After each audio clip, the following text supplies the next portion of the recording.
I used to work at a pub that was 2 miles from my house. My shift ended at about 11 one night. I stayed there for a couple of drinks, then started walking home. Now this had been an exceptional night for me tip-wise, and I had close to $400 in cash on me at the time. Between the pub and my house was exactly one streetlight about a quarter mile from the pub. The rest of the walk was in complete darkness. This was a dark night, too. It was close to the new moon, and cloudy to boot, so it was almost pitch black. Now I live out in the boonies, so there isn't even much light pollution to help out. Not long after I leave the pub, a car slowly drives by me. About a quarter mile down the road, the car slows to a stop, and it just sits there. I stop walking and watch the car. It sits for a few minutes, then slowly drives away. A couple of minutes later, the same car comes slowly driving back by me in the opposite lane. It gets by me, drives a bit down the road, and slows to a stop again. Then it does a U-turn and starts creeping back down the road towards me with the lights off. At this point, I'm so terrified. I don't have a cell phone at the time. There's no one around to see what's going on. The car is between me and the pub, so I can't get back to the safety there. My house is still about 1.5 miles away. No way I can quickly escape there. I quickly run off the road into the woods and duck down behind a bush. I watch for the car, but it's too dark to see it with the lights off and bushes and trees between me and the road. I sit there for about 10 minutes, but don't see or hear anything. I'm about to make my way back to the road when I hear car doors closing.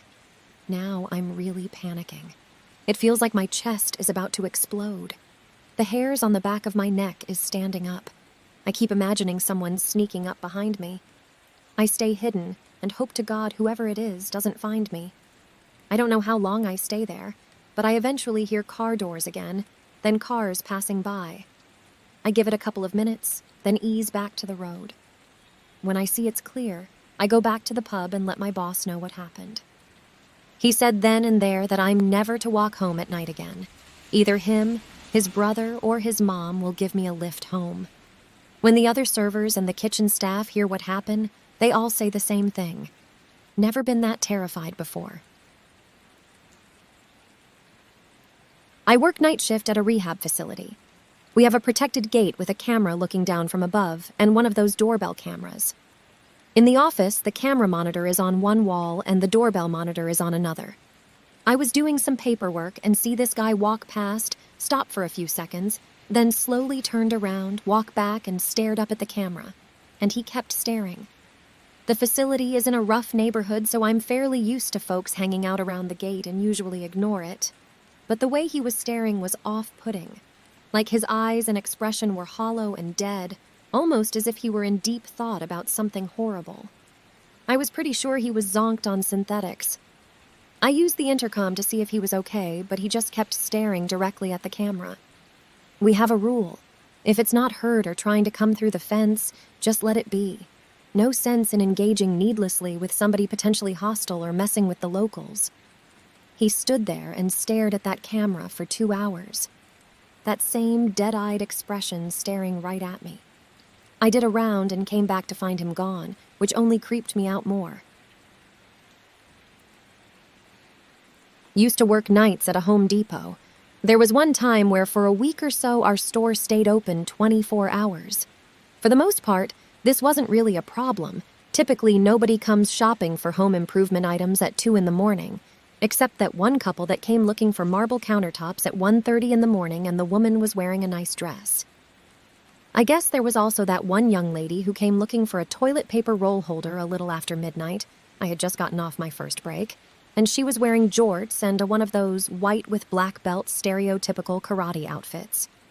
She was oddly specific about which roll holder to get too. But the real story lies within the insulation. It was nearing 3 in the morning, and me and another guy were stocking insulation, as well as fixing the bays and some such maintenance. A bunch of big R30s had fallen in their bay, and while I was sorting through them, a hand came out of the mess and grabbed my arm. I lost my mind enough for not only the guy I was working with to freak out, but also for my boss, who was across the store, to come check out the commotion.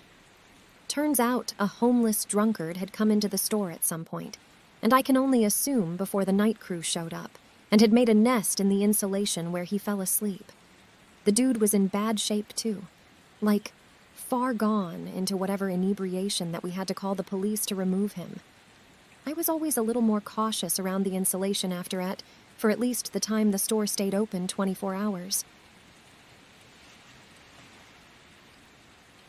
I worked in a residential treatment center for teen girls. One girl with some severe trauma, rape, or abuse came sleepwalking into the room screaming to please untie her while clawing at her wrists. She was begging me to help her because someone was torturing her. I sat her down and pulled her bracelets and watch off. She went completely limp, then got up and went back to bed. It freaked me out seeing the raw emotion of her trauma since she was always smiling and relatively calm during the day. Another time I was doing my nightly checks and a guy suddenly walked out from behind the door coming at me. I screamed and threw my flashlight at him. It was a smiley face balloon.